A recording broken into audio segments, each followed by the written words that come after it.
llama la atención es de que se han votado todas las instancias del auto supremo y manifiestan que está bien. Llegó los 30 años de reglamento. O sea, ¿qué quiero llegar?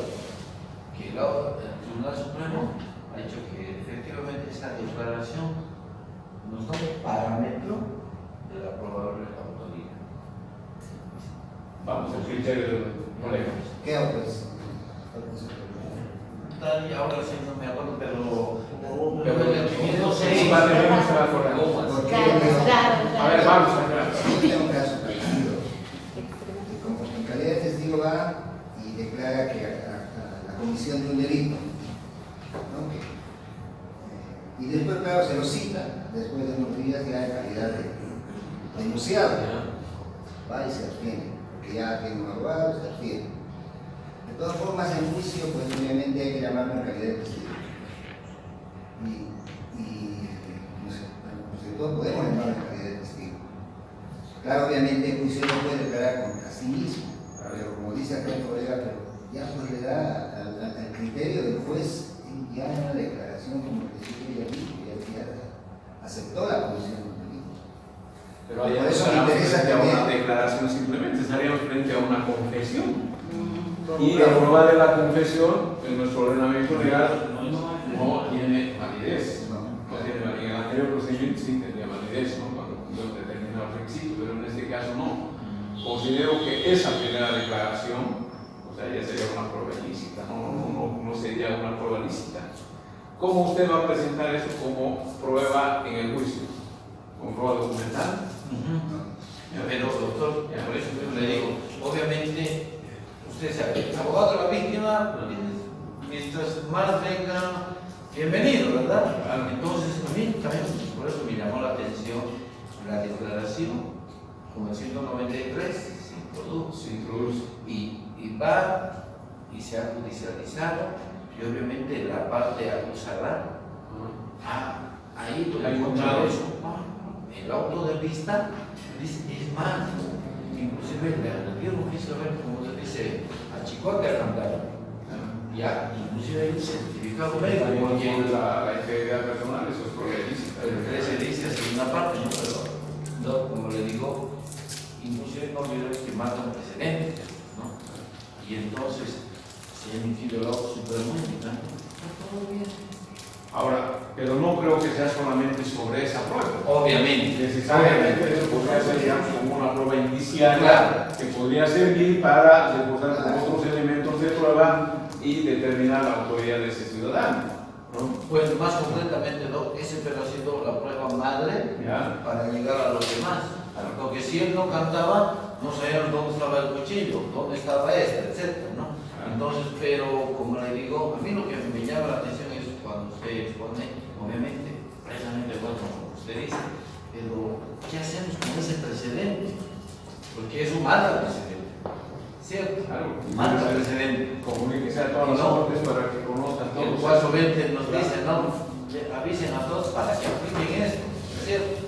Pero yo, como le digo, mire, a mí me llamó la atención el que se ha judicializado, como le decía, inclusive el abogado muy acucioso pide que se le haga la evaluación médico-legal el día que está declarando y evidentemente presentaba una serie de lesiones producto del chicote que recibió y entonces eso obviamente es de prenda para que pueda caerse en un eventual juicio conforme al 13 y 1671, pero no se cae esa prueba. Y ya, bueno, en primera instancia podemos introducir hacer bien, ¿no? Pero segunda que lo ratifique y tercera que lo reprende, esa es lo que me preocupa.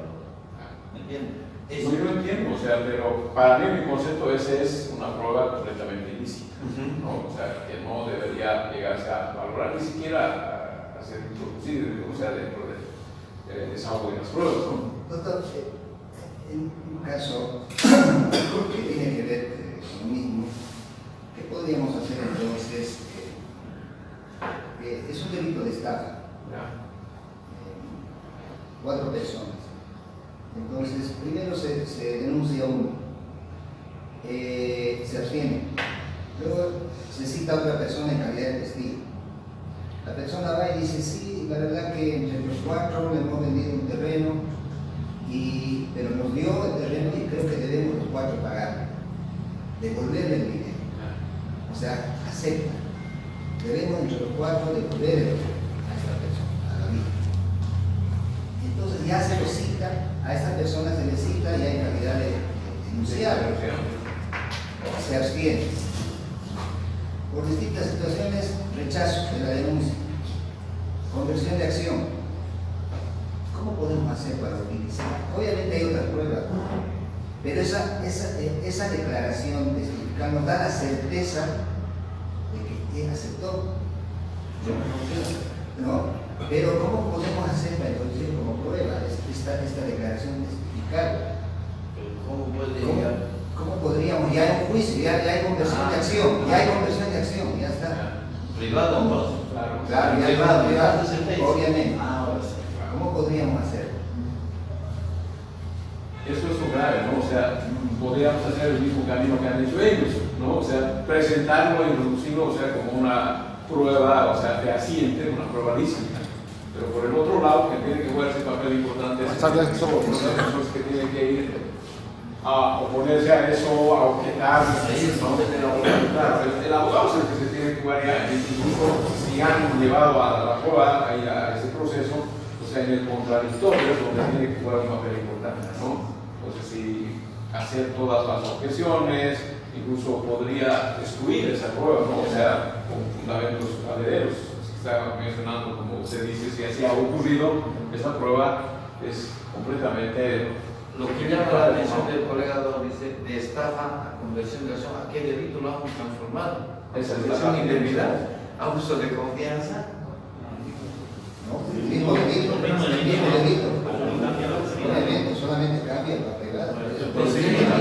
O sea, hay un procedimiento abreviado.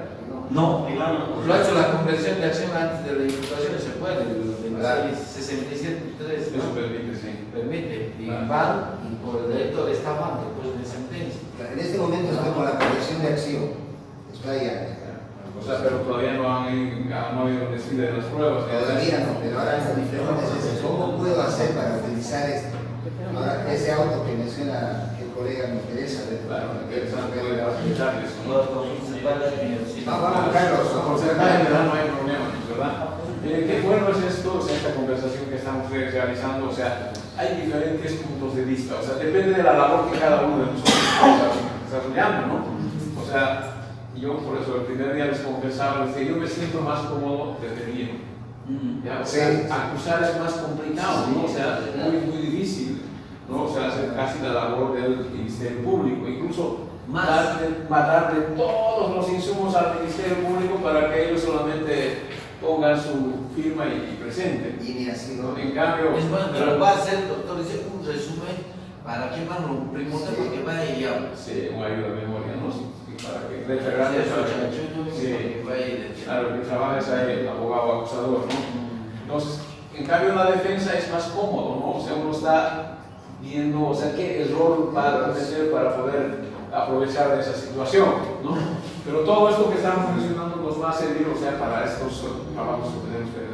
Doctor, lo que queríamos, obviamente, con la vasta experiencia que usted tiene, autos supremos.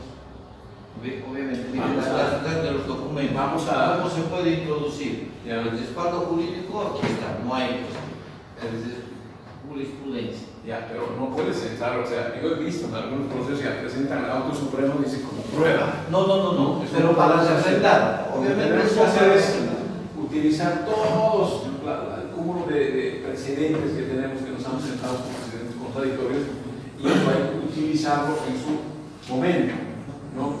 Ahora, para eso, les puedo facilitar yo, o sea, 3 sitios web que hay, como el primer día había mencionado, o sea, cómo podemos bajar, o sea, estas el árbol de jurisprudencia que tiene el Tribunal Supremo de Justicia. Van a ver que es sencillísimo, aquí hay internet, ¿verdad? Y nos vamos a aprovechar para bajar, ¿verdad? Incluso por palabras, por nombres, ¿no? O sea, cuando yo hace más o menos en enero fue que vine a la Gabinete de Moreno y di sobre derechos, no, principios, valores, derechos y garantías constitucionales dentro del proceso penal. Ya hice incluso un pequeño resumen y ahí utilicé 3 sentencias importantísimas. Uno, los autos supremos, el Tribunal Supremo de Justicia. Otro, las sentencias constitucionales del Tribunal Constitucional. Y luego, o sea, las sentencias de la Corte Internacional de Derechos Humanos, que eso es importantísimo para nosotros, para nuestra labor, porque ese es el gran material que nos va a reforzar. Pero ojo, ahí bien que usted me hace esa pregunta, porque yo me he tropezado, pero con cada cosa, ¿no? Somos muy libres de agarrar, mencionamos la sentencia y la sentencia la apuntamos como si fuera prueba, ¿no? O sea, entonces ese es el peor error. Ahora, lo que hay que tener mucho cuidado es cuando utilizamos las sentencias constitucionales, igual los autos supremos, ojo a la conexión que tiene que haber entre el asunto que estamos llevando o el delito que estamos tratando de digamos, averiguar, ¿no? Tiene que ser atinente a eso, tiene que haber que ser, o sea, sentencias y autos supremos análogos, ¿ya? Yo he visto en un asunto, o sea, me ha asombrado realmente en un asunto de violación, ¿ya? Presentan, o sea, como precedentes de una sentencia dictada en un proceso de narcotráfico, ¿ya?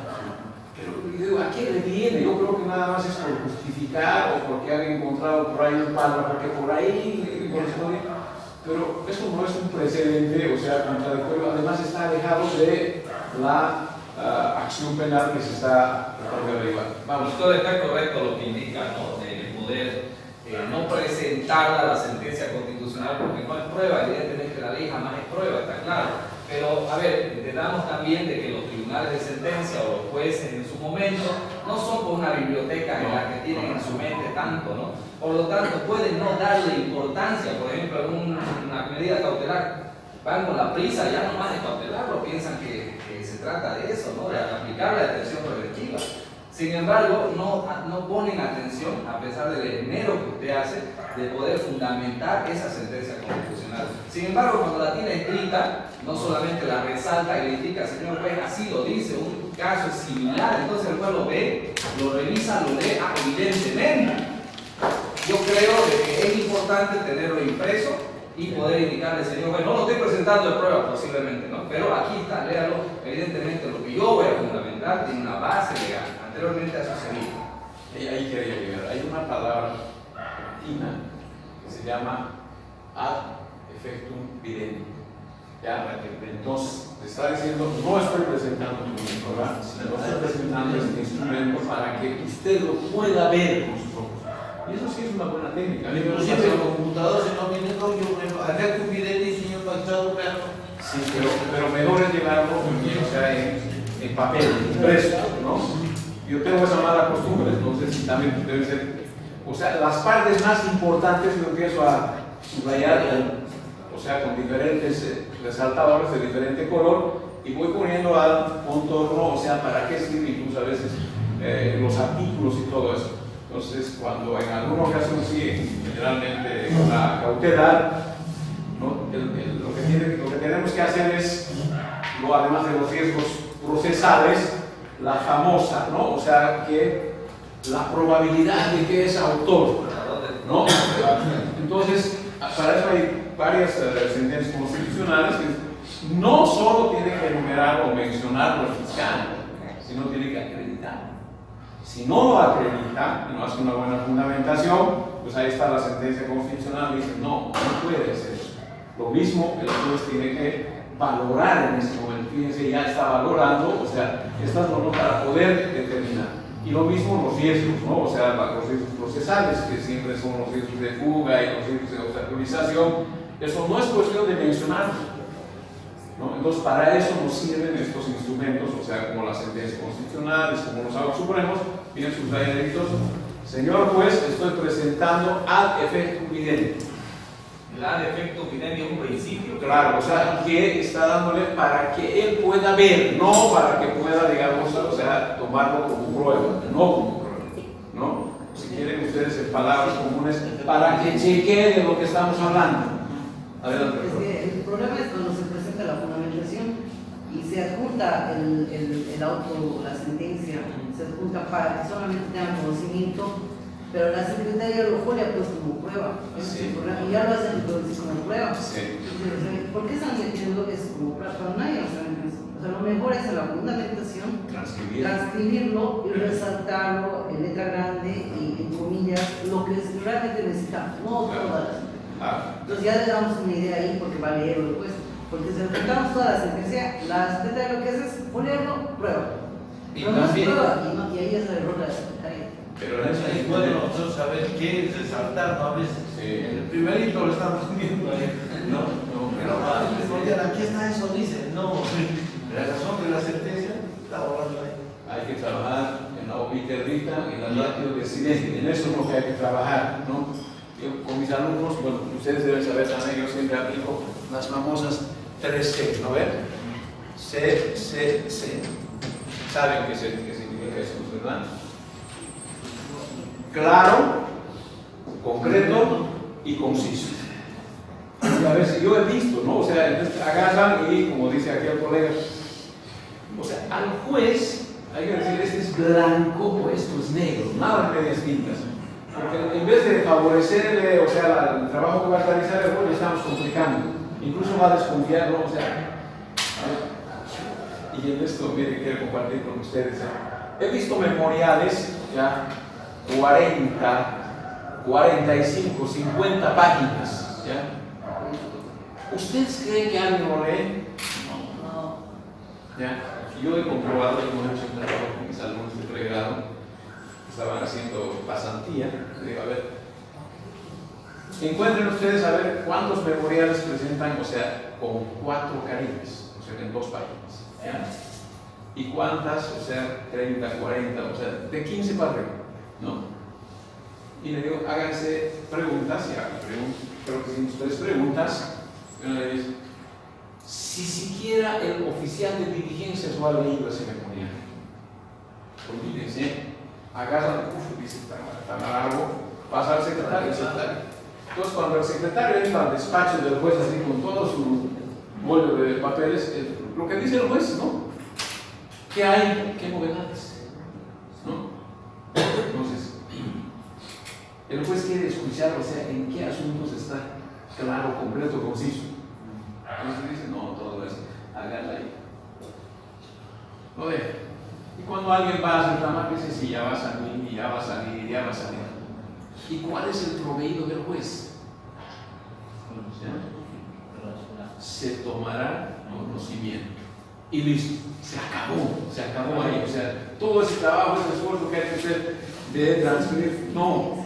Entonces, si hacemos 4 páginas bien realizadas, o sea, con un formato muy elegante, además con buena tinta, porque hay abogados que presentan como esta mañana de las pruebas esas ilegibles, ¿no?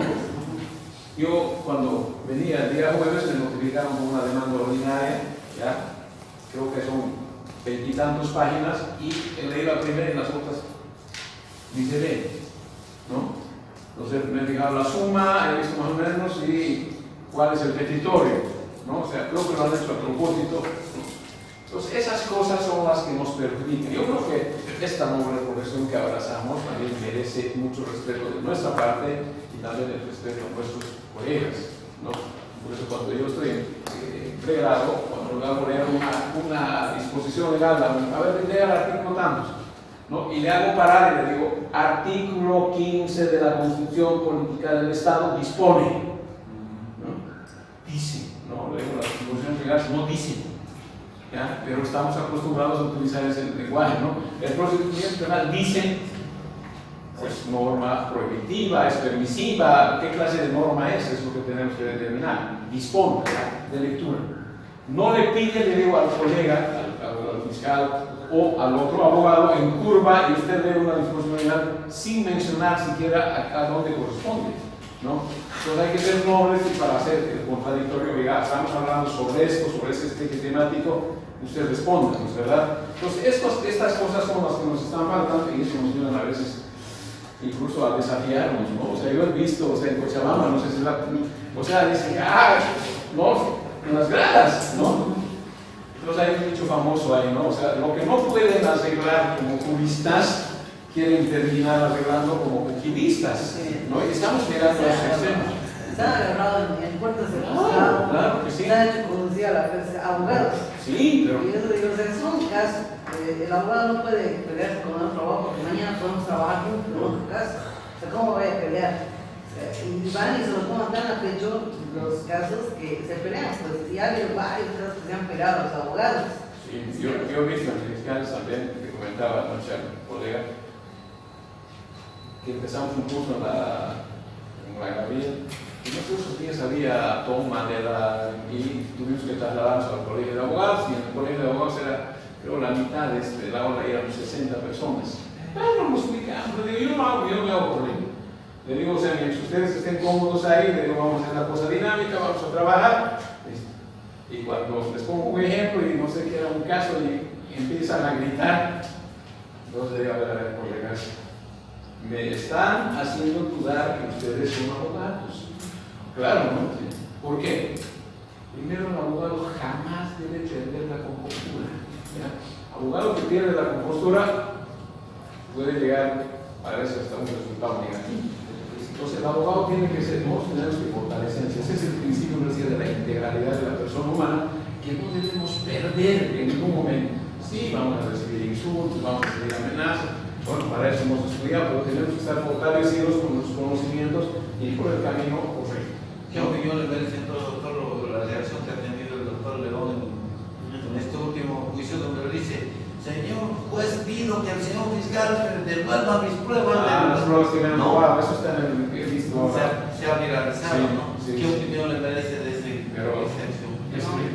Para mí ya es una impotencia, doctor. ya no sabe qué va a hacer, ¿verdad? Pero eso mismo, inclusive para que conste los actuados, podrían decirlo de otra manera, sin perder la compostura, ¿no es verdad? Es que ya, que yo sepa, ella memoria les ha planteado todo y, como se dice, no le dan pelota. Entonces, su impotencia hace que reaccione de esa manera. Pero inclusive no ha sido por eso hasta inclusive privado de su libertad. Claro. Entonces ya considero, como usted dice, hay que mantener la postura cierta. Pero ya a esos niveles que se le ha privado del derecho más consagrado que uno tiene, ya no hay ni salva. Sí, pero esa no es la forma de hacerla. ¿Cómo va a arreglar ahí? Imposible, ¿no? Pero si él utiliza otras armas, ¿no? Ahora, lo que yo voy a recomendar, a mí me ha pasado varias veces en mi familia, con hijos y todas esas cosas, es igual que el médico, ¿no? El médico no se va a operar de apéndice, ¿no? Entonces, lo mismo nos pasa, ¿no? O sea, defendernos nosotros en una propia causa, incluso podemos perder la compostura, ¿no? O sea, además estamos obnubilados, o sea, la rabia, la bronca y todo eso. Entonces, es más mejor que otro colega que pueda, si no, digamos, asistir, pero por lo menos apoyarnos, ¿no? Para que pueda llevar adelante aquello. Porque después ya en problemas familiares es tremendo, ¿no? O sea, yo he visto cada cosa, en Cochabamba sí los he visto, pero se agarran de los cabellos y todas esas cosas, entonces hay que evitarlo, ¿no? Para eso esto es bueno, esto que estamos hablando, esto que están siguiendo ustedes, ¿qué nos va a fortalecer? Solamente ampliar nuestros conocimientos, ¿no? Y con eso vamos a seguir trabajando. Muy bien, seguiremos entonces en este recorrido que nos hemos propuesto respecto a la progresión de la prueba ilícita y la clasificación de los documentos, ¿no? Atendiendo, digamos, esa clasificación formal de estos documentos, tenemos que los mismos pueden clasificarse por su origen. Fíjense, tenemos documentos públicos y luego tenemos por su naturaleza, por ejemplo, dentro de los documentos públicos, ya ingresando a esta materia, por su naturaleza, o sea, documentos civiles, comerciales, ¿no? Y esto está vinculado con nuestro Código Civil, ¿no? Por su contenido, o sea, documentos entre vivos, documentos mortis causa, luego veamos por el medio que empleamos, ¿no? O sea, antes utilizaban mucho la geografía, documentos hológrafos que eran realizados, digamos, en alta mar, a pulso, ¿no? Todos estos documentos son válidos, ¿no? Ahora, esto es lo que tenemos que ver. Para nosotros, esto sí es importante por sus efectos probatorios, ¿no? O sea, hay documentos de tipo declarativos, pero también hay documentos de tipo ejecutivos. Y en esta clasificación vamos a encontrar también los documentos privados que nos vamos a referir. Y la prueba documental en realidad está vinculado, o sea, con el Código de Comercio, con el Código Civil, donde vamos a identificar, por ejemplo, los documentos públicos que estos han sido expedidos por funcionarios o por autoridades competentes. Luego tenemos, para esos efectos procesales, ya consideramos también como documentos públicos los siguientes, ¿no? Fíjense, las resoluciones y diligencias judiciales de toda especie y su testimonio. Esto es lo que, si tenemos un caso particular, esto tenemos que utilizar en otro caso conexo, pues tenemos que basarnos en aquellos documentos, ¿no? Lo que pasa es que a veces vamos por la vía civil y resulta que eso puede ocasionar que se haya cometido algún ilícito y tenemos que hacer prevalecer. Para eso tenemos que ir por la vía legal correspondiente, no es cuestión de agarrar fotocopias y todo. Y en eso sí, yo estoy de acuerdo, o sea, el artículo 1311 del Código Civil, si ustedes vean, es realmente, o sea, lo cabal, ¿no? ¿Quién puede otorgar un documento? ¿O quién puede refrendar? ¿No? Yo he visto a veces alguna arbitrariedad que se me presentan así cantidad de documentos y me dicen, voy a pedir el desglose de esos documentos y que por secretaría me lo legalicen las fotocopias. ¿Tiene la capacidad la secretaria tiene sus atribuciones para poder ver? No, tiene que ir a la fuente principal, o sea, el tenedor de eso es quien debe otorgar la fotocopia o el testimonio, ¿no? Entonces, no, claro, si fueran asuntos que están tramitándose en su despacho y hay un expediente con la firma del juez y de ella, bueno, ya, otorga una fotocopia legalizada.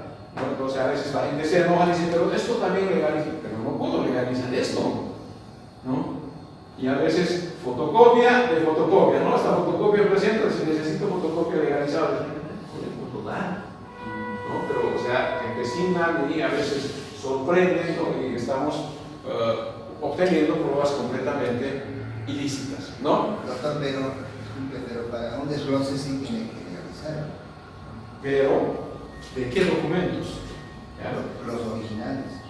Todo documento original, si uno quiere, si quiere sacar el expediente. Ya, pero ahora esos documentos usted los puede hacer valer en otro juzgado. No. Pero no, yo me refiero a que las fotocopias legalizadas se van a quedar en el expediente. Ya, pero usted va a retirar los originales y eso los va a utilizar. Ahora, ¿para qué sirven esas fotocopias legalizadas ahí dentro del expediente? Es nada más y nada menos para determinar la constancia de que usted los ha presentado los documentos originales. Ahí nos quedamos. Pero ¿qué pasa si algún abogado me dice, bueno, yo también quiero fotocopias de esas fotocopias que he dejado y quiero que me las dé legalizadas? No. A eso voy, ya no corresponde, ¿no? Entonces, cada momento, o sea, cada participación de una determinada autoridad va a ser para un motivo determinado. No puede ser para otra cosa, ¿no? Ya, los autorizados por notario, los intervenidos por corredores de comercio, sus certificaciones y todo eso, aquí hay que manejar la vía comercial, títulos, valores y todo. Las certificaciones que expidan los registradores de la propiedad y mercantiles, o sea, los asientos registrales, los que tienen bajo su custodia y su archivo, esos sí están autorizados, como dice el 1311. Los expedidos por funcionarios públicos con facultades de dar fe, ¿no? Y finalmente, los que, con referencia a archivos, registros de la administración pública, sean expedidos por funcionarios facultados para dar fe. Lo que no estamos entendiendo es lo que decía la ley del órgano judicial. Recuerden, cuando ustedes se envía archivos, un expediente, ¿no? ¿Quién es el tenedor de esos archivos? ¿No? El director del archivo judicial. Entonces, había la facultad de que uno directamente podía pedir al juez que el registrador le otorgue, digamos, unas fotocopias legalizadas, una certificación de lo que consta en el expediente, todo. Pero hoy por hoy, no sé si aquí está pasando, pero a mí en Sucre me ha pasado, presento y me dicen, no, al lugar. Le digo, a ver un momento. No, dice, lo que tiene que hacer usted es pedir ese archivo. ¿Ya? Ese archivo, una vez que esté aquí, ahora pida que por secretaría se le otorgue las fotocopias o certificados legalizados. Pero me digo, ¿para qué estamos haciendo tanto lío? Porque igual va a venir aquí, va a pasar sin peso, otra vez van a agarrar, otra vez van a mandar archivos. Yo quiero otra vez sacar alguna certificación o alguna fotocopia, otra vez tengo que volver a desarchivar, otra vez sigo llenando los estantes, ¿no? O sea, no, yo no entiendo. Cuando nos dice la ley ordenanza judicial que el tenedor, el archivador, es el que puede otorgar esas fotocopias y esas certificaciones, solo de lo que consta, digamos, en ese campo, digamos, certificación de cosas que no existen, ¿verdad? Entonces, esos son los que van a dar y están facultados para la fe. Sigamos en este recorrido también de los documentos públicos, ¿ya? Los títulos que se pueden inscribir en el registro de propiedad que han de constar el documento público, ¿no? Ojo, los registradores también pueden registrar documentos privados. En consecuencia, los títulos presentados revestirán una de las formas contenidas en los 3 siguientes clases de documentos públicos. Fíjense estos documentos. Primero, el documento notarial, en el que se incluyen las escrituras públicas, actas y testimonios. El otro día el compañero estaba hablando con la ley del notariado, que lo vamos a ver muy rápidamente. Segundo, el documento judicial, que son las sentencias, autos, providencias y mandamientos, ¿no? Y aquí, en nuestro anterior código de procedimiento civil, era cuando se realiza una declaratoria, por ejemplo, de herederos, ¿ya? Luego se hacía el pago del impuesto, y luego con todo eso se pedía al juez para que a través de un documento ejecutorial se pueda realizar en derechos reales. No sé cómo estará aquí, pero eso que estamos teniendo graves dificultades, hasta inclusive de una declaratoria de herederos. Ya una declaratoria de herederos presentaremos por la vía de la notaría, y la notaría no nos rechaza. Presentamos por la vía judicial y el órgano judicial no nos rechaza. No estamos frente a una inseguridad, no sé cómo estará pasando aquí, por eso pregunto, no sé si estamos también en dificultades, aunque todos los son penalistas, pero es importante saber que estos instrumentos ya no servían antes para determinar el derecho propietario, sino por la vía de la declaración de herederos, ¿no? Pero ahora estamos, hay un juez, por ejemplo, que dice, no está dentro de mis facultades, esos procesos voluntarios no están. Entonces yo no tengo por qué conocer. ¿No? Vamos a ver una notaria, y la notaria dice, estos asuntos ya son controvertidos, pero es un proceso voluntario, no estamos frente a esa inseguridad nuevamente. Entonces eso hay que ver cuando tengamos que registrar, y lo grave también es en materia penal, que después comentamos. Por último, también es documento público, el documento administrativo, dentro del cuyo grupo caben los decretos, órdenes, acuerdos, decisiones de cualquiera de la administración pública, ¿no? En este recorrido también hay que ver necesariamente los documentos privados en esa clasificación, ¿no? Entonces, ¿qué podemos manifestar de los documentos privados? Que son todos los que se forman sin intervención de notario o funcionario público competente bajo las solemnidades legalmente prescritas. Ahí entonces, ¿qué es pues un documento privado? ¿No? ¿Qué cosas van a hacer los documentos privados? ¿Y qué efectos van a tener los documentos privados? Tendrán los mismos efectos que los documentos públicos. No se olviden que en nuestro Código Civil, o sea, está claramente determinado inclusive qué tipo de contratos son los que debemos realizar a través de una minuta, ¿no? Y que esta debe ser protocolizado y registrado, ¿no? Pero hay otros actos de la vida social que podemos realizar directamente en el documento privado. Entonces eso es importante mencionar, que el documento privado es aquel documento que no cumple los requisitos del documento público, es decir, es un documento que no ha sido elaborado por un funcionario público ni ha habido intervención de para su elaboración. A ver, yo tengo un recibo de pago de una deuda con el compañero. ¿Ese es un documento público o es un documento privado? Pero tiene que tener alguna, digamos, algún cumplimiento de algún otro requisito más, si eso yo quiero hacer valer, digamos, en un proceso. ¿Será suficiente?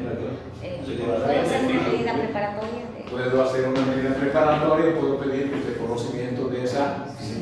Ahora, de que vaya o no vaya o se niegue, pues ya se sigue su correspondiente, pero ya tiene su efecto legal para servirnos como un instrumento, ¿verdad?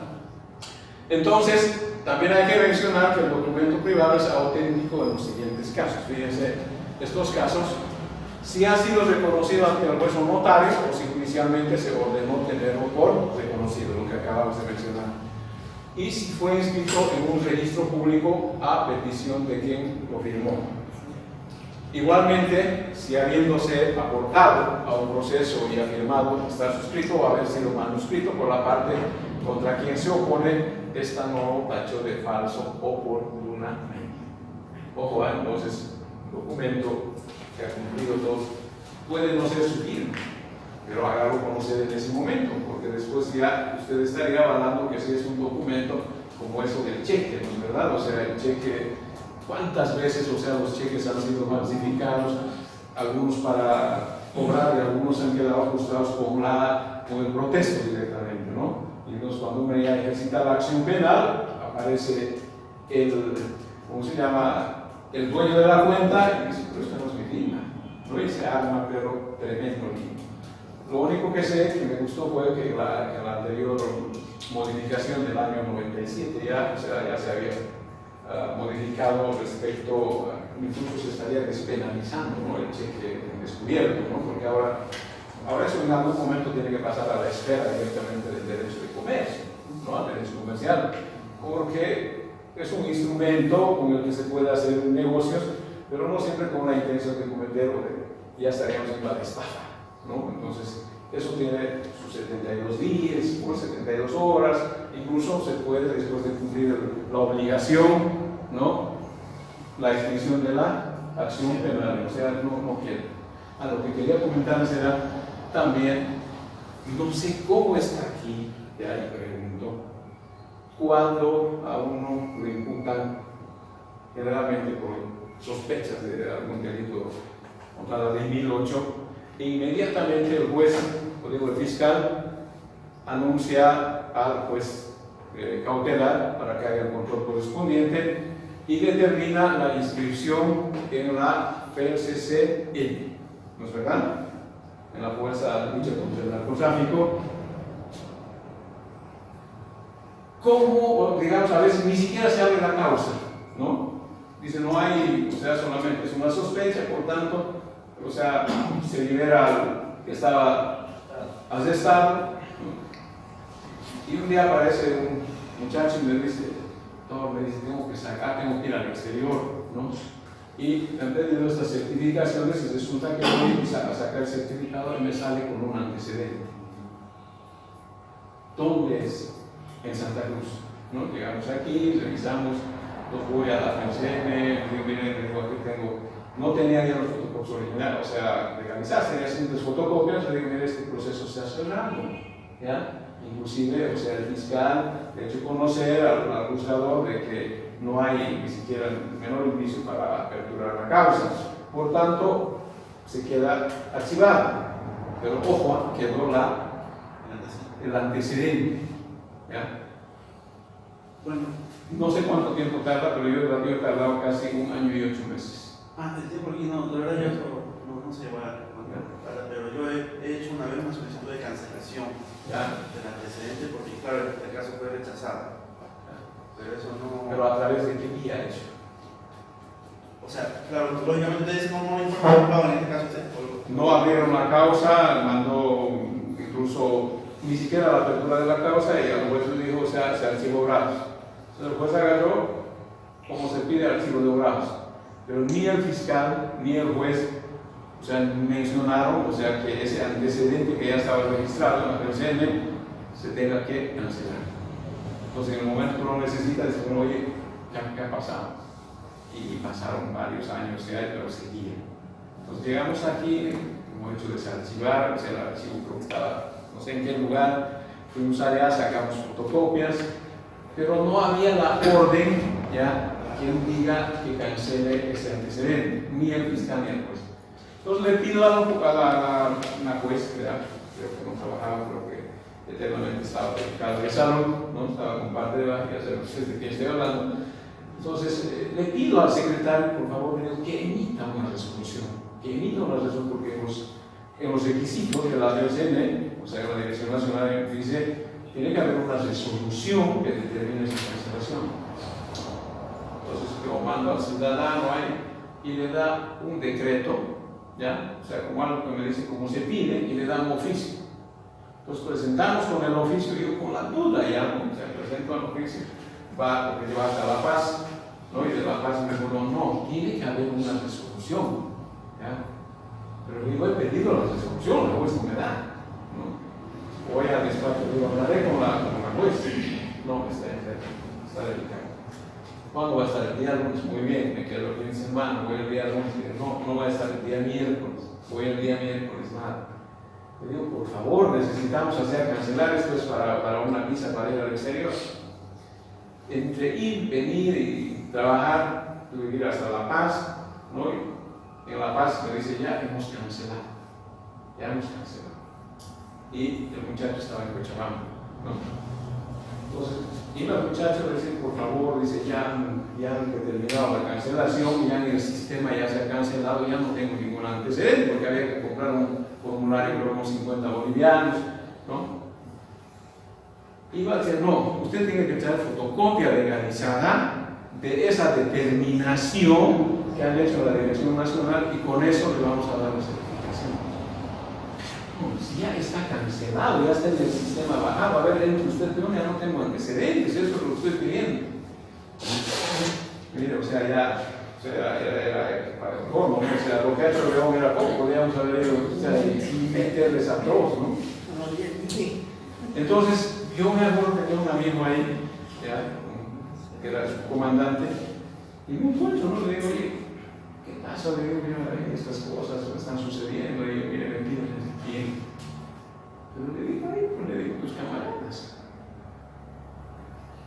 Pero no puede ser, pues ya está cancelado del sistema.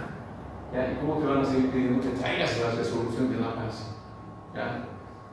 Entonces, no sé qué haría este coronel, pero el resultado es que cuando mi cliente va con su certificado que ya estaba jugado, además tanto llevar y traer, ¿no? Y le dicen, pase, tome asiento, ¿no? Por poco le invitan refresco y todo. No se preocupe, dice, yo se lo voy a ir a comprar el valorado, aquí está. En 5 minutos, o sea, le han entregado. Pero eso es molestoso, es incómodo, porque uno a veces está usando, digamos, de la influencia que tiene con un amigo, ¿no? Pero no había otra, ¿no? O sea, yo incluso le dije indirectamente, pero él ya tomó, creo que su teléfono, fue allá y dijo, no, ustedes tienen que dar. A esos extremos estamos llegando por un simple certificado de antecedentes que no tenga ningún registro de esa naturaleza, ¿no? Entonces ahí estamos fallando, o sea, todos, ya, bueno, no todos, sino pero por lo menos las autoridades están a cargo, ¿no?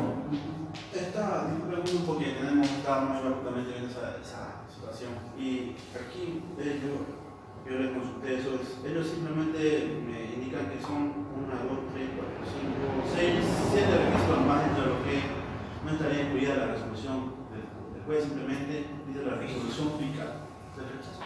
Pero no sé, o sea, ustedes dicen que le han pedido ya más Yo presentamos todo eso, es acá, como teníamos cosas sin legalizar, bueno, o sea, llevado hasta el archivo, hecho desarchivar, hecho legalizar, incluso con un memorial he presentado, pues, pero no está aquí la resolución.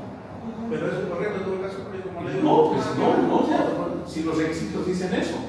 ¿No? Hasta 50 faltaba. Sí, yo creo que el timbre de aceleración era lo que faltaba para realizar todo eso, ¿no?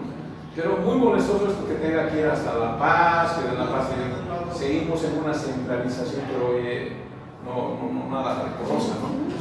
Muy bien, seguimos entonces, nos falta un par de puntualizaciones, esperemos tener el tiempo para mañana para estar preparados. Entonces, en esta continuación de la prueba documental hay que ver la obtención de estos testimonios, las copias legalizadas que ya hemos adelantado, pero hay que mencionar que estos testimonios, copias, fotocopias legalizadas y certificados tendrán el mismo valor probatorio que el original. ¿Cuándo? ¿Ya? Entonces, ahí está. Cuando estas hubieran sido otorgados por notario o funcionario autorizado, siempre que el original se encontrare a su. Luego, consistan en reproducciones mecánicas o técnicas del documento original, siempre que estuvieran debidamente autenticadas por el funcionario a cuyo cargo se encuentre el original y fueran otorgados por orden judicial o de autoridad competente, ¿no? O sea, la famosa orden judicial, ¿no? Y ahora se me ocurre también una interrogante sobre eso. Cuando se trate de la reproducción de documentos privados voluntariamente reconocidos al propietario de fe pública, ¿no? Y finalmente, cuando estos sean generados mediante correo electrónico o se trate de documentos digitalizados, certificados, pero por la entidad competente, ¿no? Entonces no se nos ocurra a nosotros, o sea, de nuestro celular bajarlo y decir, aquí está la prueba, ¿no? Eso es lo que estamos haciendo. Lo que hay que hacer es judicializar esa prueba, o sea, siguiendo el conducto regular. Yo les comparto, justo el día jueves con un colega me encuentro y me dice, hermano, me dice, cada 2 meses estoy recibiendo a través del Messenger, ¿no? O sea, insultos y todo eso. ¿Cómo puedo hacer? ¿No? Entonces yo consulto a ustedes. ¿Cómo podemos hacer, digamos, para mí, le digo, este es un mecanismo que se está utilizando para difamarte, porque no solamente es en forma directa, porque otros también lo están viendo, estas versiones que te están vulnerando tu derecho al honor, ¿no? Colega mío, profesor de la universidad, ¿qué hago? ¿Cómo hago? ¿Cómo hacemos para judicializar eso? ¿Qué harían ustedes si tienen en su celular? Un insulto que le estén haciendo a usted, vulnerando su derecho al honor. Para tener ese documento, inclusive como pruebas, tiene que ser una pericia informática. Sí, vamos por ahí. Por ahí vamos a ir primero, bajo requerimiento fiscal, o orden judicial.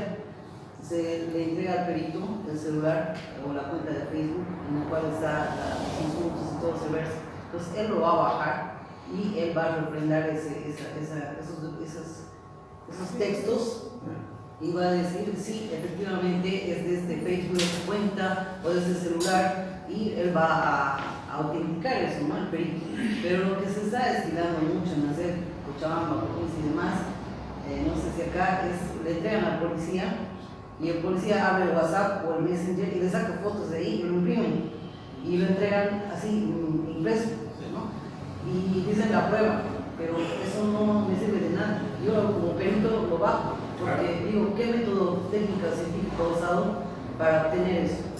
¿Qué idoneidad tiene el policía para haber realizado esa pericia? Entonces, bueno, ahí tenemos varias dificultades, ¿no? Una de las dificultades es conseguir un requerimiento fiscal. Usted presenta, le dice al fiscal que ordene a un perito para que realice esto y transcriba y un notario autentique y todo eso, ¿no? ¿Qué hacen los fiscales? Ellos que agarran y dicen, acúdase a la vía legal correspondiente. ¿Y cuál es la vía correspondiente? ¿Ya? Conversando con un fiscal, le digo, oye, ¿por qué hacen que saber? Pero somos delitos de acción privada, nosotros nada tenemos que ver. ¿Ya? Bueno, entonces le digo, la otra vía sería ir, digamos, al juez de sentencia. Pues tampoco es la atribución de un juez de sentencia, eso, ¿no? En todo caso, tendríamos que ir como una medida preparatoria que decía la compañera al juez ordinario y decir, bueno, tener una orden judicial para realizar esta información y para que se pueda tener como prueba, ¿no? Pero es un camino largo ¿no? Entonces, ahora bueno, por información de informáticos y todo, incluso se puede llegar al IP, o sea, de la máquina o del celular de donde han enviado, ¿no? O sea, científicamente se puede llegar ahí. Pero para eso nosotros tenemos que seguir el curso regular. 2 vías. Uno, la vía del Ministerio Público a través de un requerimiento, o otro a través de la orden judicial.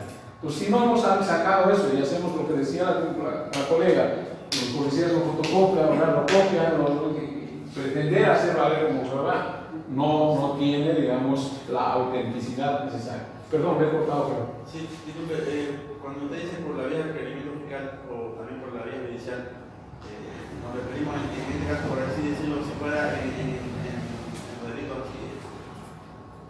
públicos.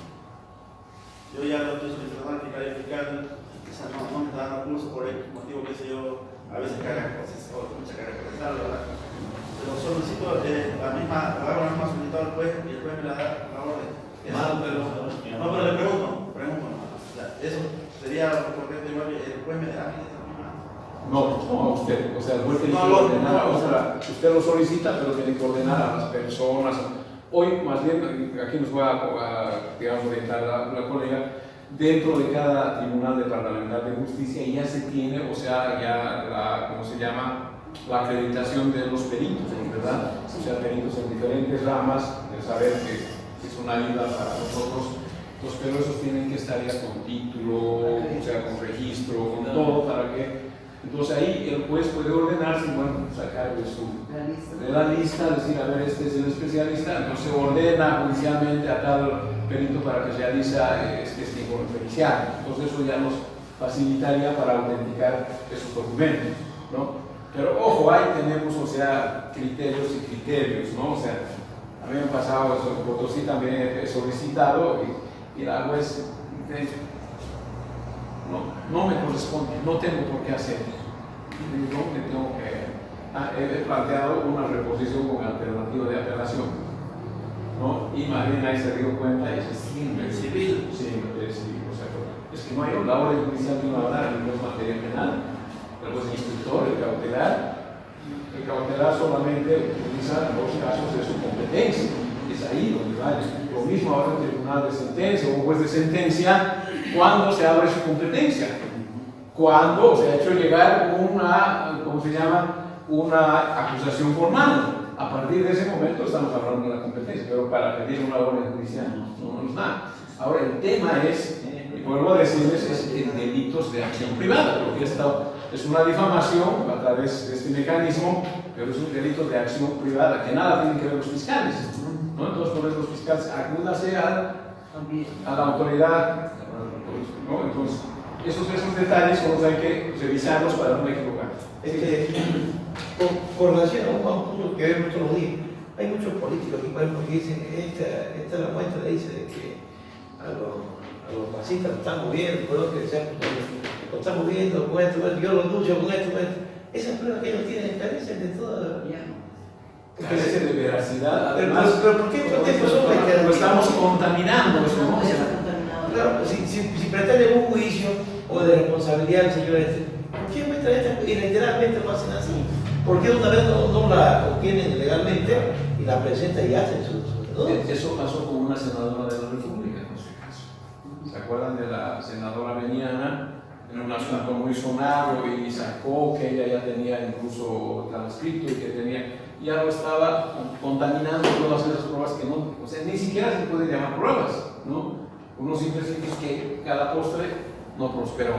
Entonces hay que tener mucho cuidado en esto de la obtención, o sea, los mecanismos que tenemos que utilizar para autenticar y utilizar como una prueba para probar determinadas situaciones. Si no lo hemos hecho eso, olvídense, eso no va a prosperar.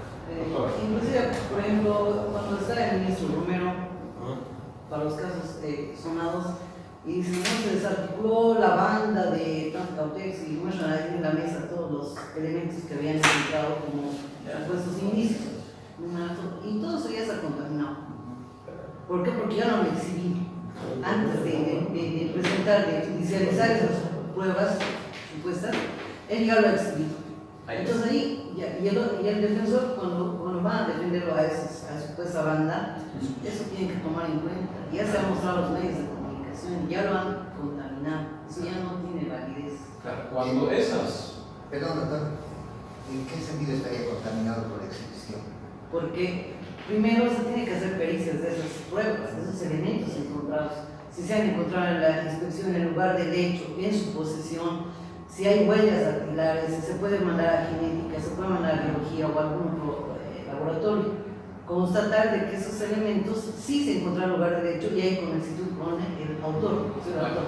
Pero si yo agarro todos estos elementos, lo muestro en cámaras, lo muestro y o sea, ya está dicho todo ahí. Y no le estoy dando lo que es bajo el principio de igualdad y contradicción. Claro, Es que yo veo el problema, doctor, donde lastimosamente el 279 dice que la policía actual va siempre bajo el control del Ministerio Público, el Ministerio Público bajo el control del juez. Esa es la secuencia, ¿no? Pero aquí hacemos al revés. ¿Por qué? Porque la policía ha habido un gancho, tomen, metan los presos. El fiscal que hace todo contaminado al área, tome, señor juez, metan los presos. Entonces, ¿qué hacemos? Por eso lastimosamente todo lo debe ser. Porque lo correcto, ¿no? Bajo la elección del fiscal. Por ejemplo, este caso Montenegro que está sonando, no, un caso que su hija con su novio robaron $500,000 este último. Ni siquiera tenían autor mandamiento de allanamiento, requisito y secuestro para ingresar al inmueble y secuestrar todos los bienes. Bueno, con la tanta platita se han comprado todo, han estrenado en la casa. Y ellos, la policía ha entrado y ha empezado a sacar todo, lo han vaciado la casa. Pero ¿dónde está la orden? Ahora, es más, la norma también dice el 180 que tienen que tener autorización de ingreso. Tampoco adentro la policía empezaron a levantar como si dice esto. ¿Y dónde está la cadena de costos? No hay, eso no estamos fallando. Yo recuerdo hace años, ¿se acuerdan de un abogado que victimó a su cliente en la zona sur de La Paz? Un abogado famosísimo. Entonces el cliente va a buscarle y en esa discusión que tuvieron, utilizó su arma, después dijo que era en defensa propia, y le plantó a su cliente que era propietario de unas, ¿cómo se llama? De unos inmuebles de tipo horizontal, lo dejó. Recuerdo aquella vez ya que el fiscal, y por propósito de Sucre, llega a la escena del crimen, al lugar de los hechos. No pasan ni 30 minutos, creo, porque incluso pasaron, por la televisión, ¿no? Mostraron que el cadáver de su ciudadano estaba, o incluso ya declaró el otro que era en defensa propia, ¿no? Entra el fiscal primero,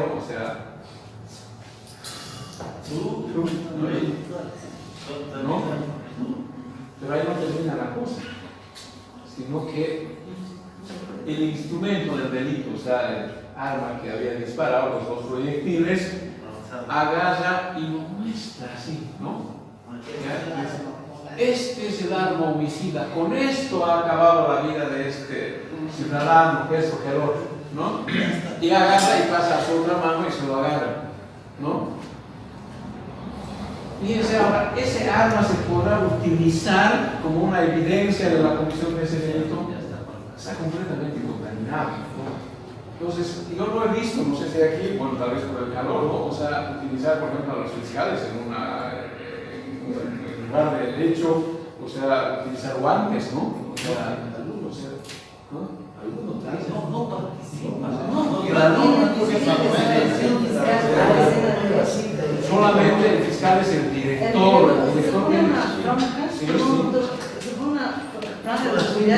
Quien va a estar detrás de la franja es el fiscal. Y los peritos quienes van, o en este caso los policías, van indicándole al fiscal, se está levantando un celular al lado del cadáver, está con manchas rojo-pardos, que tampoco podemos determinar que es sangre, puede ser pintura. Entonces, se va haciendo el procesamiento de la escena del hecho de esa forma para no contaminar los elementos, ¿no?, que estamos encontrando. Pero el fiscal no ingresa, nadie más puede ingresar a la escena del hecho. Yo veo, ingresa la prensa, la madre, la hija y todo el mundo ha entrado. El vecino, todo ya está completamente contaminado. No se puede hacer eso. Hay un hecho de la vida real, no sé si lo conocían ustedes, al anterior director, bueno, antes era en el anterior esquema todavía no era el proceso de la magistratura, sino había una dirección administrativa y financiera en la Corte Suprema, de donde se partían todo el dinero para todo Bolivia, pues, realizando esa agenda. Y a este director se compra un vehículo 0 kilómetros hermosísimo, en esas épocas es mejor, ¿no? Y después de una cena entraba a su domicilio, ya con su esposa, y resulta que tenía el portón, ¿no? Antes que se cierre el portón se entran 3 individuos, ¿ya? Y los de ellos eran militares, de alta graduación, ¿no? Entran y le dicen la llave, ¿no? Y él, al bajar del vehículo, agarra la llave de su esposa, le pone su cartera, y su esposa abre la puerta y se entra a su casa. Entonces los tipos no sabían con qué sacar el vehículo, lo tenían abierto, ¿no? Entonces a él agarran y le pegan 2 proyectiles en tórax, ¿no? Y ve esa escena, porque ellos pedían la llave, ¿no? Entonces, para salvar la vida, la esposa sale con la llave y dice, aquí está, justo en el momento que le iban a disparar en la cabeza, ¿no? Entonces, ella pone el codo y, o sea, el proyectil le hace pedazos, ¿no? Entonces agarran el vehículo motorizado, bueno, los vecinos escuchan todo eso, salen los otros, incluso van a ponerse gasolina todavía ahí, ¿no? La gasolinera y emprenden el camino hacia Cochabamba, ¿no? Y ahí aparece me acuerdo de un diputado, estaba en un vehículo y la policía, o sea, no tenía vehículo. Entonces el diputado se baja y le dice, no, yo pongo la gasolina, ustedes sigan, ¿no? Porque además ya sospechaban de química, ¿no? Entonces, es como que más o menos que a 100 a 120 kilómetros antes de Aiquile, se embalancó y lo encuentran, ¿no? Pero el asunto es que en la escena, ya, de los hechos, entra la policía, entran 3 o 4 fiscales, claro, se enteraron que era un personaje que trabajaba en la Corte Suprema y todo eso, pero se pasean como Pedro en su casa, ¿ya? O sea, incluso se entrevistan hasta el gato y al perro, más la pobre señora que estaba, o sea, con el codo, o sea, con una sábana, no eran capaces de llevarlos al hospital. El otro, o sea, agonizando ahí, ¿no? O sea, ¿cómo van a hacer eso? ¿Pudieron tomar en cuenta ya en qué lugar, en qué posición lo han encontrado, una fotografía y no? Miren, o sea, ese caso casi queda completamente en la impunidad, porque en el momento de presentar las pruebas todo estaba contaminado. Y cuando los vieron a los 3, estaban en la cárcel de San Roque, Sucre, ¿no? Y los pedían libertad, querían salir, ¿no? Porque también agarraron abogados, o sea, esos inescrupulosos, y no, esos son angelitos, no cometidos el delito, porque no hay prueba, ¿dónde está la prueba? ¿No? Entonces, el tribunal de sentencia en ese momento, ya, o sea, creo que con la ayuda de, cuando ya cambiamos el nuevo procedimiento, intervenían 3 ciudadanos y 2 técnicos, ¿no? Entonces, los técnicos se vieron en finillas, ¿no? Para ellos, o sea, científicamente no había pruebas, ¿no? Entonces, tuvieron que recibir primero el voto de ellos, o sea, de los ciudadanos, más bien 3 contra 2, no era la única forma, ¿no? Pero eso, una apelación, no, una buena fundamentación, ya con todos los elementos, ellos se caían, ¿no? Y el ciudadano quedaba desprotegido completamente. Porque por esos errores, brazos que tenemos, en no seguir, digamos, la famosa cadena de custodia, los cerrados, identificando cada una de las cosas con una determinada numeración, todas esas evidencias sí resguardar, ¿no? Entonces, eso es lo que nos está faltando y eso hay que seguir corrigiendo, ¿no? Para eso también nosotros tenemos que actuar. Muy bien, entonces, en estos testimonios, copias, fotocopias legalizadas y certificaciones, para tener el mismo valor, son en estos casos que estoy mencionando. Estos están contemplados en la ley del notariado, por si acaso, ¿no? Entonces, siempre en esta obtención tenemos que ver las obtenciones de copias o testimonios. Es obligada cuando es demandada por parte de quien tenga interés legítimo en el negocio jurídico con las formalidades de ley, ¿no? O sea, esos detalles no hay que olvidarnos, si no estaríamos vulnerando derechos y garantías y lo vamos, como decimos, la prueba lo mojamos, ¿no? Quien expide las copias o testimonios por mandato de la ley en ejercicio de su competencia legal es, primero, el notario en cuyos repositorios se halla el archivo protocolar suyo o el que haya sido entregado para su custodia, ¿no? Entonces ellos son los fedatarios que tienen cantidades de documentos públicos como documentos privados y de sus archivos podemos obtener directamente esas copias o esas fotocopias. ¿Quiénes tenemos derecho a obtener copias o testimonios? Aquí tenemos también varios criterios y varias interpretaciones y varios mecanismos en cada lugar, ¿no? Primero, cada uno de los otorgantes a cuyo favor resulte de la escritura algún derecho, ya sea directamente, ya sea adquirido por acto distinto de.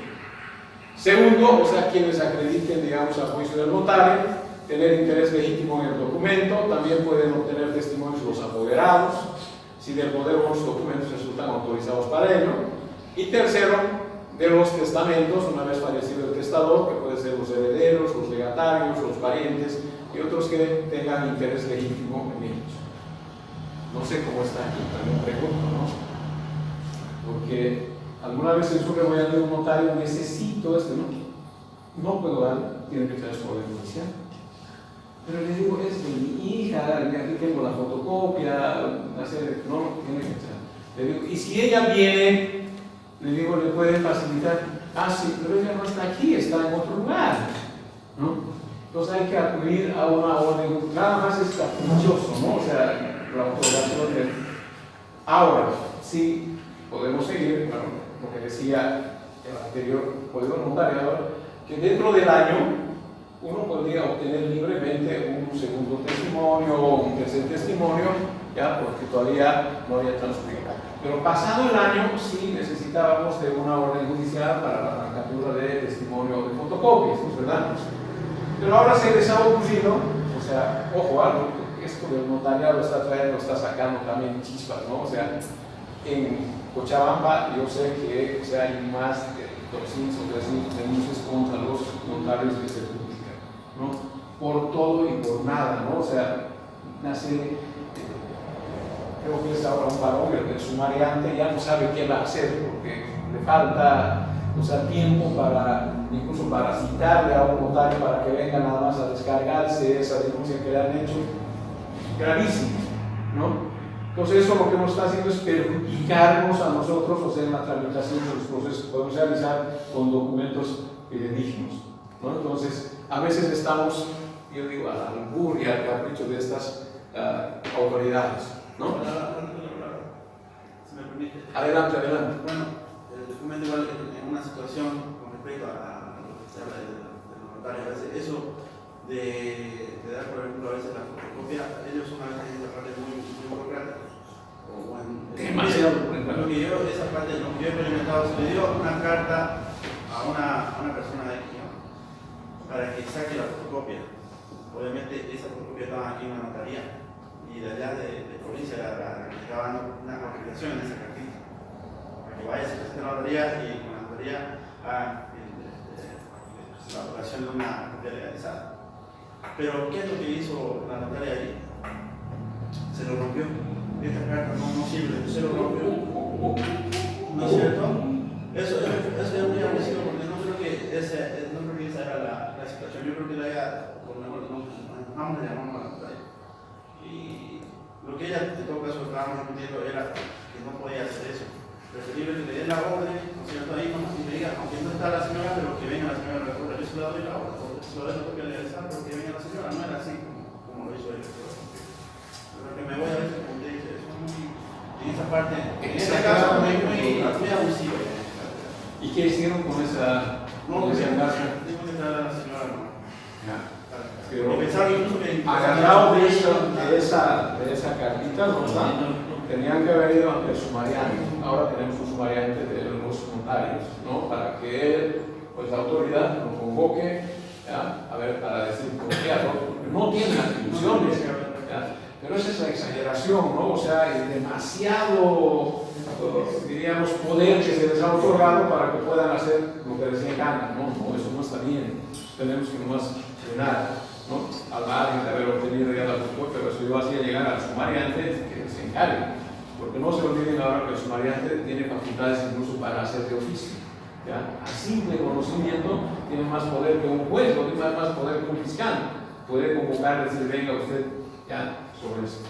Y eso he visto en Quillacollo, en Sacaba, o sea, pero se hace dibujo libre, ¿no? O sea, con los instrumentos que uno a veces se quiere.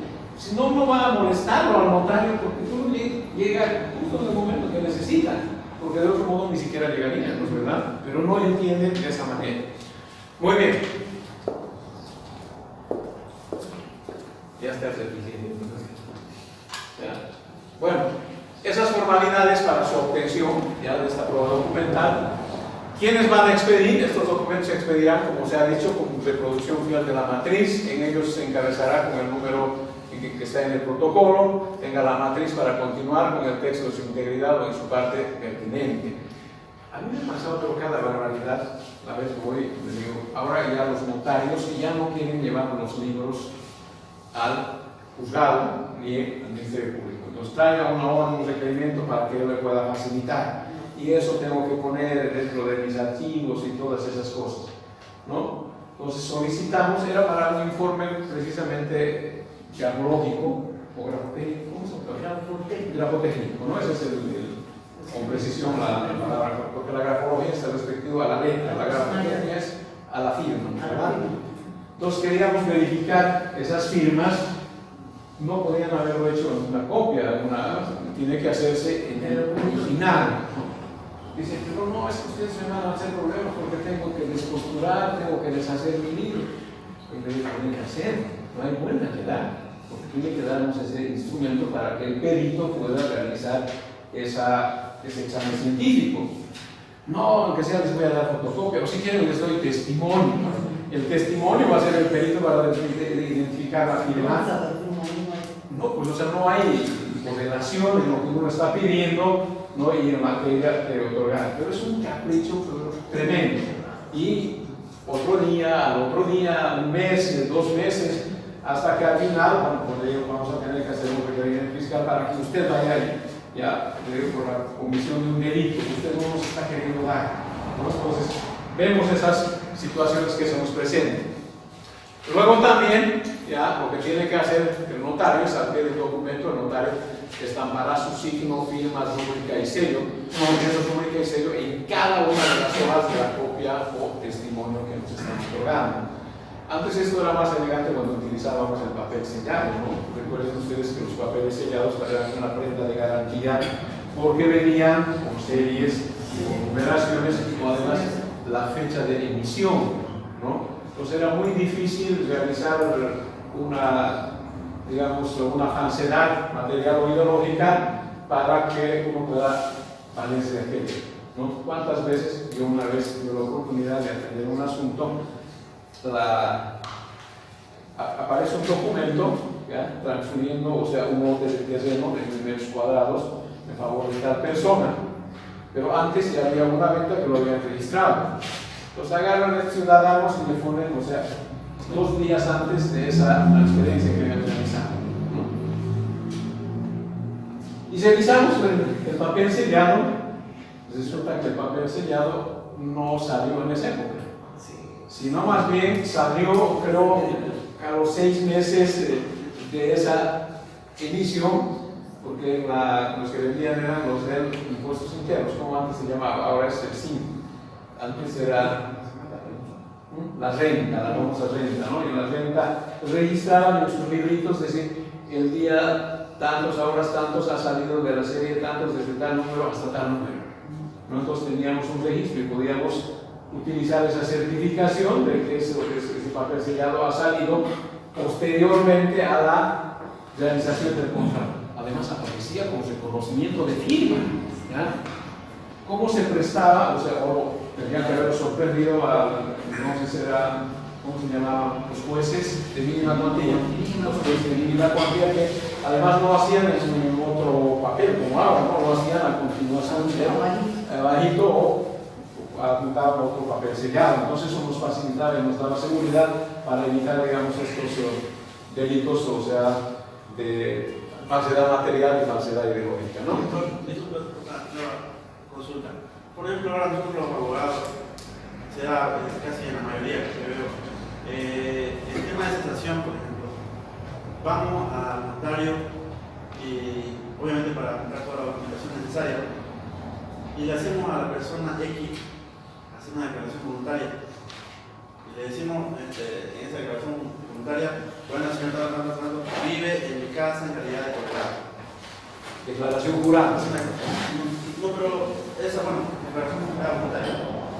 Pero viendo al punto de vista procesal, si el caso de está abierto el caso, yo digo, no es correcto en todo caso que la persona que hace una declaración voluntaria vaya y lo diga ahí mismo una declaración en la investigación, porque a veces como yo lo presentamos eso en la cesación al juez, y ahí eso considera, pero bueno, no sé, a veces, en nuestro caso, a veces no se lo toma muy en cuenta esa declaración, porque tiene que lograr un contrato de arrendamiento o de alquiler que tiene que haber.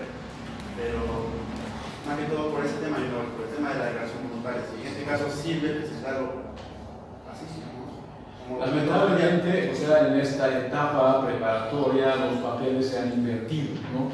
Quien tiene que demostrar esos riesgos, como mencionamos mañana, de obstaculización y de fuga, son los acusadores, ¿no?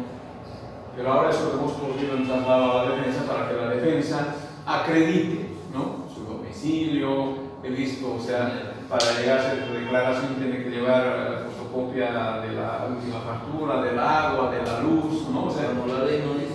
o sea, ¿en qué parte dice que yo tengo que acreditar de esa manera a mí? Pero tengo que ser una identidad, dice yo soy boliviano y tengo un domicilio señalado y el Código Civil lo reconoce, ¿no? Pero hemos trastocado todos esos, ahora estamos utilizando que yo te acuso a usted que tiene la obligación de demostrarme que no se va a ir del país, cuando yo tengo que ser el que tengo que demostrar, ¿no? Entonces esas cosas, y estamos inventándonos incluso pruebas, o sea, documentos, ¿ya?, que pretendemos hacer valer como, digamos, como pruebas en una situación de esta naturaleza. Para eso están las autoridades de avance de ley, ¿no? Si yo quiero determinar mi domicilio, ¿no?, necesito, pues acudiré a la policía, que tiene la facultad de ir, inclusive de verificar, incluso ahora en el mismo certificado que otorgan, hacen un croquis y dicen tiene su domicilio en tal lugar, certificado domiciliario. Ese es el instrumento que tenemos que utilizar para hacer prevalecer que hay vive, pero una declaración jurada, incluso he visto declaraciones juradas de testigos, ¿ya?, de testigos, ¿no? Pero la notaria tiene facultades para recibir eso. Bueno, por ganarse unos pesos tal vez ya, bueno, no, o sea, recibo, pero ahora usted encárguese de hacer valer esto. Para mí, en mi concepto, no tiene ningún valor legal. Esa es una prueba completamente ilícita, ¿no? Porque estamos aprovechándonos, o sea, de estas circunstancias, como que esta mañana ayer les comentaba de esas famosas notificaciones por cargos consignadas. En Cochabamba hay famosísimos, solo de conocer a los abogados, ¿cómo se llama? Hay aquí, de un edificio ahí, ¿no? O sea, lo que hacen es... San Martín de Cine, sí. Ahí No, entonces pues era una pulga borracha la de ellos. Una pulga borracha, por eso tienen 3 o 4 edificios. Ya nadie no pasará de $100,000 su patrimonio, ya no está pegado. Estos no, estos manejan muy bien. Y un día, estuve con mi amiga, parece que conoce usted, es la asesora de Bingo Libre, Orieta Angulo. sí. Y como Orieta trabajamos hace años, o sea, somos muy amigos, y digo, no, a su oficina, tiene que hacer un informe. Ya le digo, disculpa, no he podido enviar el informe directamente a la fábrica, te lo dejo aquí. Ahí va. Y cuando me fijó una carta notariada, le digo, ¿quieres facilitar tu carta notariada? Para mí es una cosa nueva, ¿no?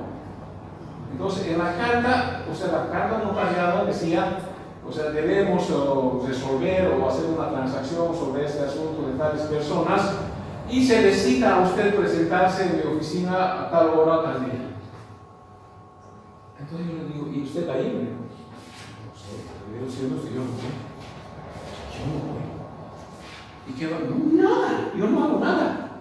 ¿Para qué le voy a contestar siquiera? ¿Tiene algún valor una carta notariada con citación a mi despacho para que usted venga a hacerlo? ¿Ya?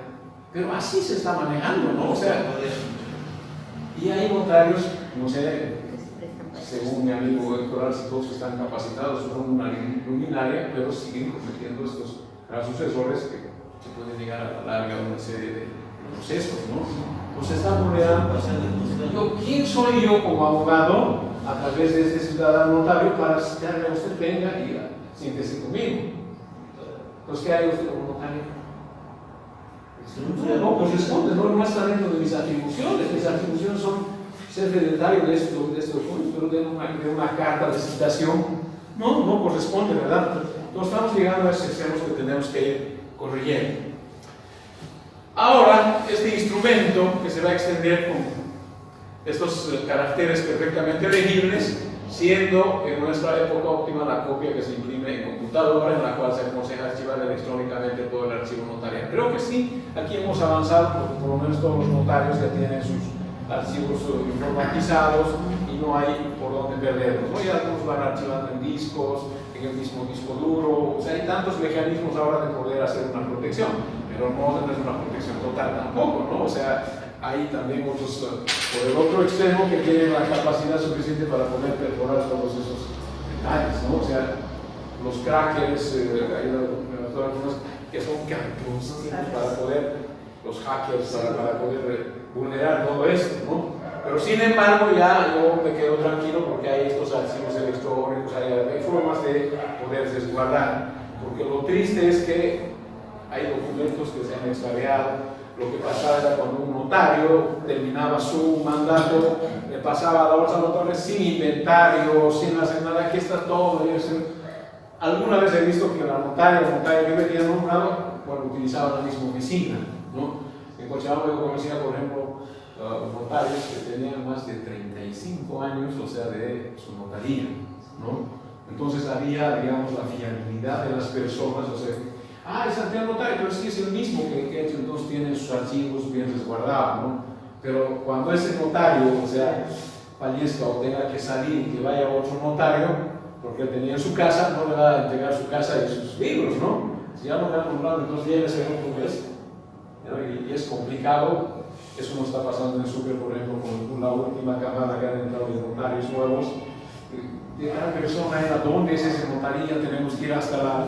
Bueno, antes podíamos ir al tribunal departamental, y en el tribunal departamental decía, esta notaría que correspondía a tal, está ahí, ¿no? Ahora tenemos que ir a la, ¿cómo se llama? La dirección del notariado, ¿no? Que hay ahora en cada distrito. Muy bien, nos finalizaremos nuestra jornada hoy con 3 puntos más que nos quedan. Y bueno, mañana en la mañana empezamos con el ejercicio, hacemos la prueba y cerramos con eso. Estamos tranquilos, porque yo sé, estamos agotados todos, pero aprovecharemos al máximo todavía este tiempo que nos queda. ¿No? Entonces el punto 7 al que debemos referirnos está denominado el ofrecimiento, ¿no? ¿Cómo hacemos este ofrecimiento en las diferentes etapas? Voy a cerrar esto con un pequeño cuadro. La actividad probatoria del sistema procesal boliviano tiene una serie de fases, entre ellas el ofrecimiento, incorporación al juicio oral y su valoración por el juez o tribunal de sentencia. Estos son los pasos que debemos cumplir, ¿no? Pero aquí es donde realmente ya se nos va dificultando, ¿no? En estas fases donde se involucran las partes dependiendo de los intereses que representen. Tenemos la fase de la investigación, que lo hemos mencionado, la fase de descubrimiento de esas pruebas, o sea, en esa fase es donde más se nos hace cuesta arriba poder llevar todas esas evidencias que hemos colectado siguiendo una adecuada, digamos, reserva de la cadena de custodia, que siempre se nos escapa, ¿no? O sea, no tenemos todavía mucha pericia para eso y nos hace grandes dificultades. Luego está la fase del ofrecimiento de prueba. Cuando vamos a hacer ese ofrecimiento de prueba, necesariamente ya tiene que ser cuando entremos con una acusación formal al juicio oral contradictorio. Entonces, ahí tenemos también 2 subfases. Primero la fase de presentación, ya después de ese ofrecimiento, y luego ya esta fase de la valoración que corresponderá directamente a los juzgadores. Pero es importante en esta fase, antes de ingresar a la fase de valoración, esto creo que uno de los compañeros esta mañana conversaba sobre las conclusiones que tenemos que nosotros emitir, ¿no? Antes, en el anterior procedimiento penal era, o sea, clausurado el debate, se entra a la etapa de conclusiones. Y en esa etapa de conclusiones teníamos 8 días para hacer uso del expediente. Entonces, 8 días el fiscal, 8 días el querellante, 8 días la defensa para poder emitir. Todo se hacía por forma escrita, ¿no? O sea, todo era escrito, ¿no? Se presentaba. Alguna vez había unos que dejaban dar lectura, hacer alguna pequeña fundamentación, no se grababa. Solamente se levantaba un acta circunstancial, pero no más de una página, ¿no? En el acta decía se instaló a horas tantos, emitió sus conclusiones, que cursa a horas tantos y listo, ¿no? O sea, a muchos fundamentos que valederos también podrían realizar no se tomaban en cuenta. Bueno, lo que nos interesa a nosotros en este momento es la fase ya de ofrecimiento al proceso. Esta fase es lo más importante dentro de un proceso penal. Y en esta fase de ofrecimiento al proceso es muy importante ya que le da la validez procesal a las pruebas y a la vez las hace viables para el conocimiento judicial. Aquí es donde el Ministerio Público o el acusador, como nosotros los defensores, tenemos que presentar todas las pruebas que acrediten ya la verdad de aquellos hechos. Y si no lo hemos hecho, pues aunque tenemos todavía, después hablamos de la prueba extraordinaria. Vamos. Doctor, hay un tema, he visto, me ha sucedido, ya, yo siempre lo he hecho de la misma manera, ofreciendo la prueba, ¿no? Pero he visto en algunos otros lugares que presentan pruebas, es decir, hasta apelaciones se han llevado por el tema de ofrecimiento y presentación de pruebas, tratan de evitar que se pueda llevar a un juicio oral, ¿verdad? Entonces, el decir, ofrece o presenta en la realidad, en la práctica, esa es la pregunta. Bueno, en realidad, o sea, técnicamente sería la proposición de la prueba, o sea, proponer que es enumerar que esto estoy proponiendo, ya, inclusive mencionar para qué está proponiendo, ¿no? Está indicando ya su estrategia. Claro, o sea, esto es para tal cosa, esto es para tal cosa, listo. Pero eso, ¿quién va a conocer? El juez, ¿no? Ahora el juez ya tendrá, como esta mañana discutíamos, que algunos se atreven incluso ya a revisar con antelación al primer actuado, ya conocen, incluso ya en su prejuiciamiento, ya lo han condenado, ya lo han absuelto. Entonces vamos nosotros después a hacer la batalla jurídica, que no tiene ya ninguna relevancia, porque ya tiene una situación ya determinada por el juzgador, ¿no? Entonces lo que hay que hacer es ofrecer esta prueba, ¿ya? Pero con la enumeración correspondiente de la presentación a través de la ventanilla que vaya a custodia de la secretaria. La secretaria es la que tiene que manejar esto. Y la secretaria tiene que tener la absoluta reserva hasta que eso vaya al primer actuado. Si es que no hace eso, o sea, estamos contaminando o estamos destruyendo en realidad esas evidencias que se han colectado, ¿no? Y colectar esas evidencias cuesta, ¿no? Y que además, por nada más por un error de la secretaria, que eso se vaya por el tacho, no vale la pena.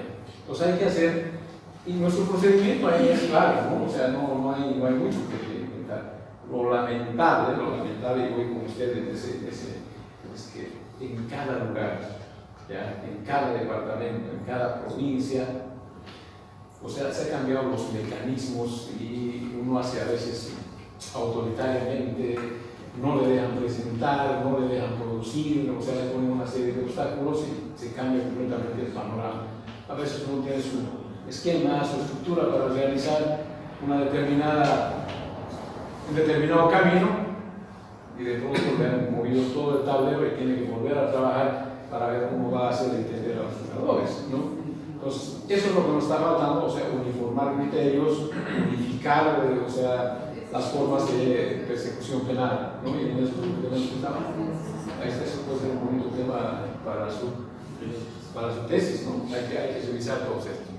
Entonces decía que esta fase de ofrecimiento es importantísimo, yo lo considero así, porque ya le vamos a dar la validez procesal a las pruebas y a la vez las hace viables para el conocimiento del juez. Al juez decirle blanco o negro, no hay que decir, aquí pongo un ejemplo. Me enojé en la universidad, los asesores tienen, o sea, esa muletilla de presentar un informe, digamos, técnico, agarran, dice, esto es lo que se tiene que hacer, esto es lo que no se debe hacer, y al final ponen un párrafo maravilloso.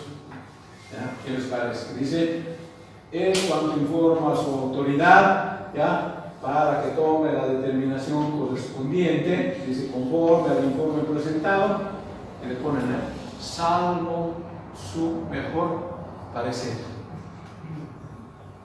Oye, le digo, este es un informe jurídico. Sí, me dice, ¿qué punto de hecho? Pero este párrafo. Le digo, el rector es abogado. No, es economista. Pero ¿y por qué le está diciendo salve su mejor parecer? Entonces le digo, este informe no tiene ni qué es mi cabeza, lo que usted se haya esperado en hacer. Lo que tiene que hacer es llegarle a los rectores, esto es blanco, esto va a tener estos sus efectos, y este es negro y esto va a tener sus efectos devastadores. Entonces, usted resuelve. Incluso le digo, ya resuelto, debería fiar, ¿no? Resuelto ya para que el otro agarre y dice, bueno, estoy de acuerdo, ¿no? Pero no siempre actuamos así de esa manera. Siempre dejamos un hilo que estirar para, o sea, para lavarnos las manos. Y eso no está bien, ¿no? En ese caso que usted contando. Seguimos entonces. Es aquí donde pongo esta importancia, donde las pruebas son incorporadas en este procedimiento, ¿no? ¿Quién realiza la incorporación de esas pruebas? ¿Quién realiza la incorporación? El juez. Más bien es ante el juez. ¿Pero quién realiza? Fiscal, ¿no? Entonces, cada uno tiene que jugar su papel importante. Pues lógicamente quien propone las pruebas es quien la ha encontrado, sea en la fase de investigación oficial del Ministerio Público o del trabajo organizado de la defensa técnica. Entonces, ojo, hay que tener mucho cuidado. Dice, estoy presentando esta prueba y dice, su autoridad tenga la gentileza de incorporar. No, yo tengo que incorporar. Yo, o sea, como tenedor de ese cúmulo de leyes, aquí está esto que prueba para, digamos, acreditar esta situación, ¿no? Entonces no tenemos que dejarnos llevar por ese, a veces, criterio equivocado, ¿no? Entonces fíjense en este cuadro, igual que ayer veíamos qué es y para quién es ese ofrecimiento de prueba que vamos a realizar, ¿no? Decíamos, la pregunta era, ¿es para el proceso penal o para el procedimiento penal o para el código penal? ¿De acuerdo? Entonces, pareciera que nosotros serían para el procedimiento penal. No, no es así. Eso más bien son los mecanismos que vamos a utilizar para determinar que esa conducta de este ciudadano se adecua a un determinado tipo penal. Pero ese tipo penal, ¿dónde está? Está en el código penal. Entonces, ¿qué va a hacer el juez? Va a recibir todas estas pruebas penales sobre el hecho, o sea, los elementos de hecho. Luego va a determinar si constituye, digamos, si se adecua a este tipo penal, por tanto, todo el peso de la ley sustantiva le va a caer. Ojo, además en la ley sustantiva está los presupuestos que exige para que una conducta se adecue y a continuación está la sanción que va a imponer el juez. No puede ser otro tipo, porque estamos dentro de un principio de legalidad, no puede apartarse de aquello del juez. ¿No? Entonces, esto termino, el ofrecimiento, o sea, en la ley que hemos dicho, la ley no se prueba, ¿no? Ojo, tampoco se prueban los hechos, esa era la gran discusión del primer día, ¿no? O sea, los hechos ya eran acaecidos, entonces lo que hay que hacer es demostrar esas afirmaciones que las partes traen al juzgador sobre esos hechos. Ojo, ese es el trabajo que nosotros tenemos que realizar, fiscales, jueces. Tenemos que demostrar esos argumentos que estamos pretendiendo reflejar. Si no lo hacemos aquello, ya saben ustedes los resultados que podemos tener. A esto terminamos con la prueba de común documental reconstituida. Este es uno de los elementos también que no tomamos muy en cuenta. En qué consiste esa prueba reconstituida, y vamos a hacer un ejemplo. La prueba reconstituida existe antes de la apertura del proceso judicial y que está a disposición del juez de instrucción cautelar, o sea, en cualquier momento, ¿no? ¿De qué se trata esta prueba documental? Sobre todo de prueba documental en la que se hace constar en actas hechos que conforman o insinúan el delito, ¿no? Y la característica principal de esta prueba reconstituida, ahí está en letras mayúsculas, generalmente es por la imposibilidad de su reproducción en el momento del juicio oral, ¿no? Entonces, además, aquí no hay que confundir, ¿cuál sería la diferencia entre prueba documental reconstituida y la prueba anticipada? o anticipo de prueba, así se llama ¿verdad? Sí. Es una preparación. El anticipo de prueba es lo que ayer mencionaba cuando el testigo se va a ir Sí. y ya no va a retornar. Solicitamos que declare y esa es su declaración, podemos ofrecer como un anticipo de prueba. ¿Qué tenemos que hacer para eso? Tenemos que seguir todos los mecanismos mínimos. Y yo no puedo decir, bueno, pues este caballero se va a ir y haga la declaración y se acabó. No, hay un juez cautelar, ¿sí?, que está garantizando los derechos y las. Entonces determina si hay circunstancias en las que hay que recibir esa declaración. Entonces ese es el anticipo de prueba. En cambio, la prueba preconstituida, generalmente yo puedo tener un documento que inclusive antes de que empiece el juicio, aquí está mi documento, puede acreditar esa situación. Puede ser un delito de carácter patrimonial, en las que se ha acordado o se ha aprovechado, bueno, generalmente en las estafas, ¿no? Entonces, yo ya tengo aquí eso. Entonces, es una prueba preconstituida, antes de empezar inclusive el mismo proceso, ¿no? Entonces, hecha esta diferencia, un ejemplo, por ejemplo, vamos a ver, en este caso, un ejemplo de esa imposibilidad lo tenemos en una autopsia de un cadáver, ¿no? Prueba preconstituida por antonomasia, pero imposible de representar ante el tribunal que está juzgando meses, incluso a veces años después, ¿no? Entonces, lo que se tiene que evidenciar en un levantamiento de un cadáver, ¿qué es lo que hace? ¿No? Después de haber identificado su posición, o sea, de cúbito dorsal, de cúbito ventral, todos esos jueces en médico forense, lo que va a llevar es al, ¿cómo se llama?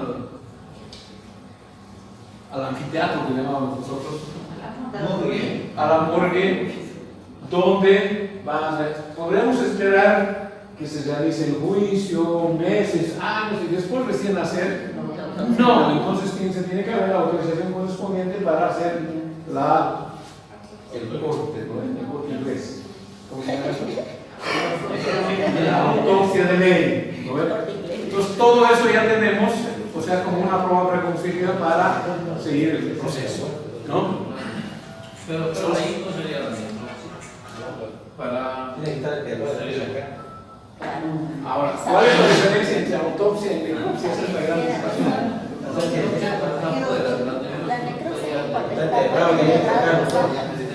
Pero para mí sigue siendo autopsia, ¿verdad? Claro. Sí. Es lo que lo debes entender, porque obviamente son sinónimos en realidad de fondo. Pero la necropsia acá lo conocen como la exhumación, es sacar el cuerpo que ya está enterrado, ya sea bajo tierra, en un zócalo, y de eso hacerle la autopsia a un cuerpo que nunca se le ha hecho. Claro, pero ¿qué pasaría si ya se le ha hecho la autopsia y pide después la necropsia? ¿Se puede hacer eso? Claro, se puede hacer a veces eso cuando hay duda, ¿no? Claro. Hay una duda, entonces nuevamente se le va a aperturar el cuerpo, nuevamente se le hace justamente el caso Alexander, ¿no?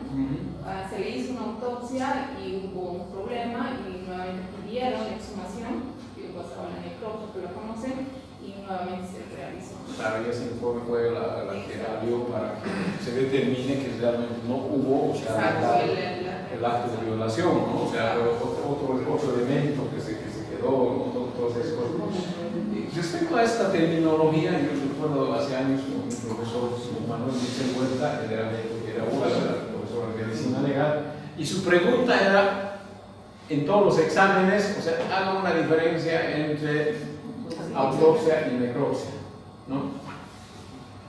Entonces, una vez, o sea, ya por visto, había revisado alguna literatura, porque dice la compañera, o sea, ambos términos, ya, solamente para diferenciar eso de que hacía antes y el otro después, ¿no? Entonces yo puse algo así más o menos que hay que hacer para determinar la veracidad o sea, de los motivos del fallecimiento del, ¿cómo se llama?, del occiso muerto difunto.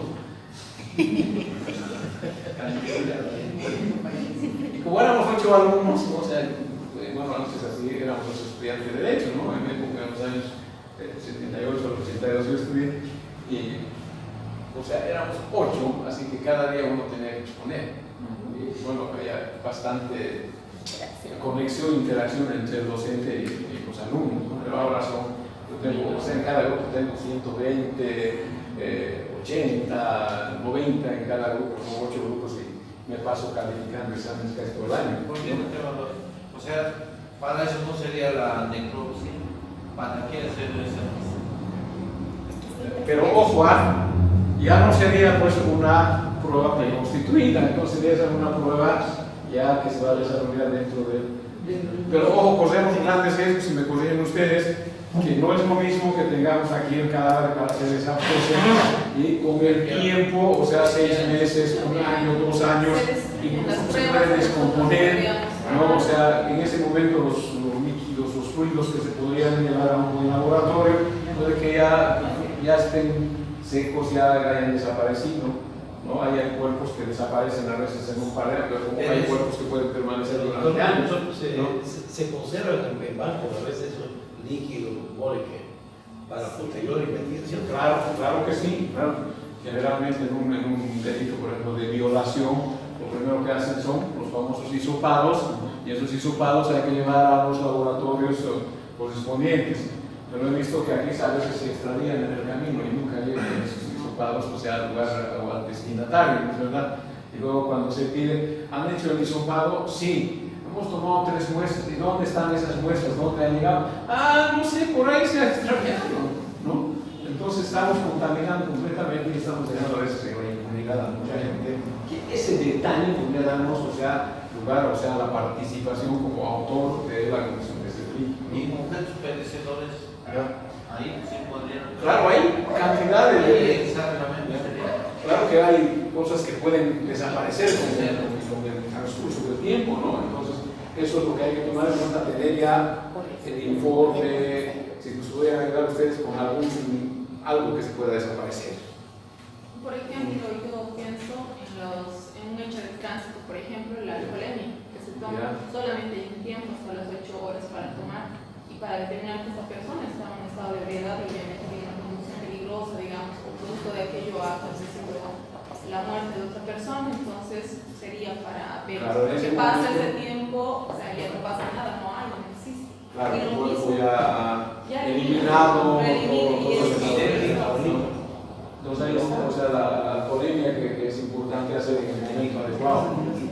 Ahora, queda fuera de él.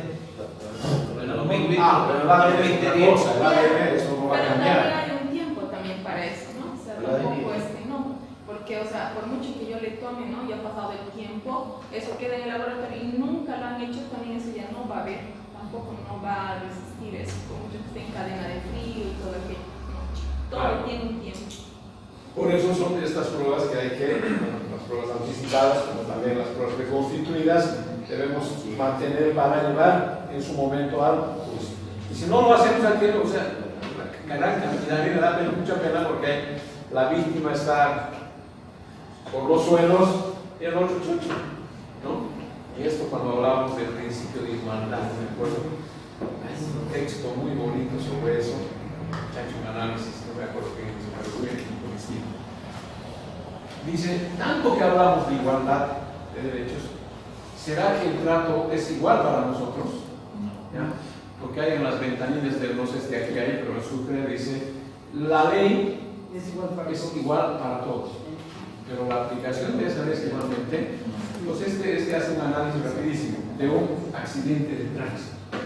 En un accidente de tránsito dice, viene la policía, ¿ya? Lo primero es, le auxilia al damnificado o le auxilia al chofer. O sea, lo primero que va es al chofer, si ve que está con alguna lesión, agarran y le ponen en la ambulancia y se lo llevan gratis. La víctima está en los suelos, por ahí aparece alguna arma caritativa, le ponen en su auto, en su vehículo, lo lleva al hospital. Cuando tiene que entrar al hospital, el otro ciudadano ya está siendo atendido quirúrgicamente, todo gratis. Pero cuando entra la víctima, ¿qué es lo que le piden primero? Su boleta de atención. Por ahí tiene algunos mesitas donde, fíjense, cómo es la desigualdad y a quién protege la ley. Entonces llega el momento en que tengan que llegar a la fase de investigación, ¿no? ¿Qué tiene que hacer la víctima? Contratarse un abogado para que le pueda asistir, ¿no? En cambio, ¿qué hace el autor de la comisión de ese delito? Ya viene defensa pública, procuraduría, incluso se ve por 5 y le dan. Pero a raíz de eso es que se está ahora poniendo a la bola de la víctima, ¿no? Pero que tiene también sus dificultades. Entonces, vamos a la medida preparatoria. Ella con su abogado que tiene que pagar, aquí como abogado, ¿verdad? Lo detiene. Lo llevan a la cárcel, ¿no? Y en la cárcel le dan 12 bolivianos, ¿sabes? ¿No? Prediario. Entonces, esto de la prueba documental.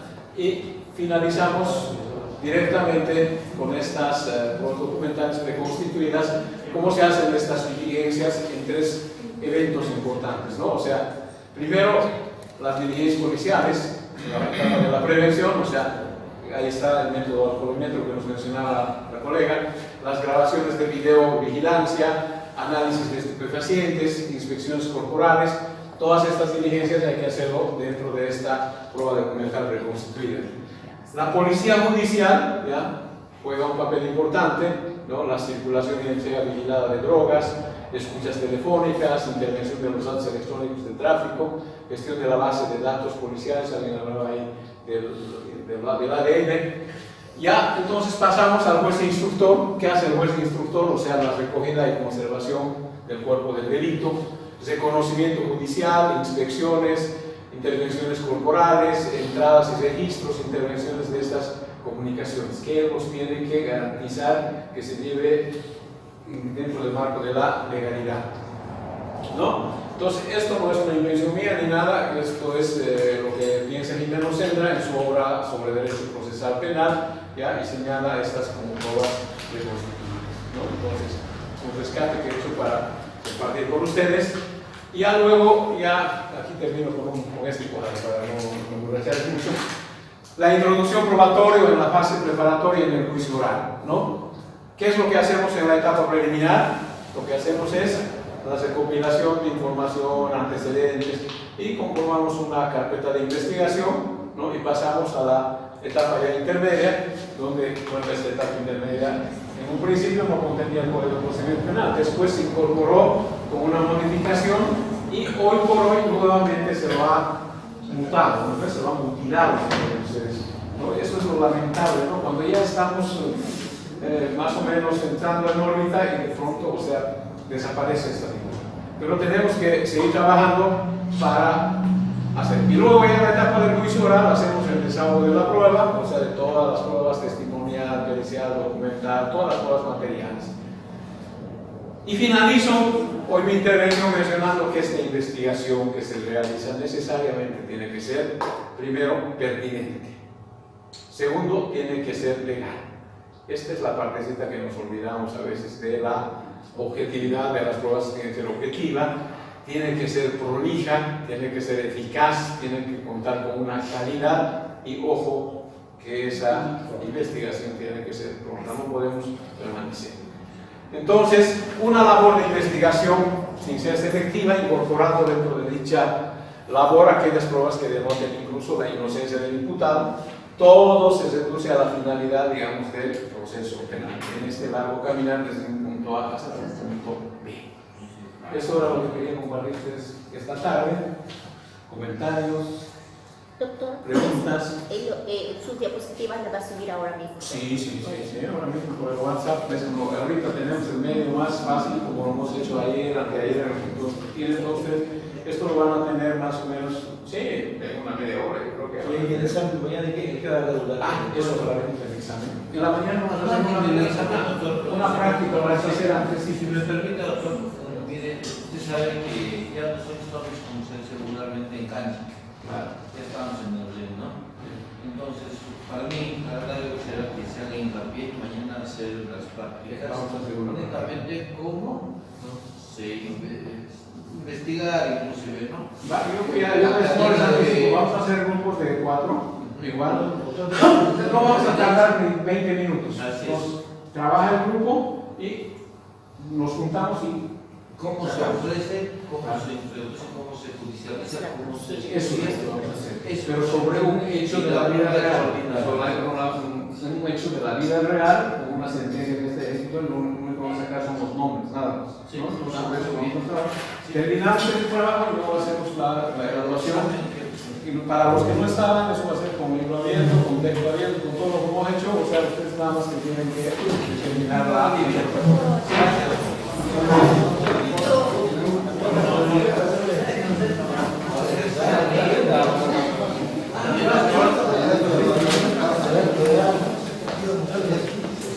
No, mañana.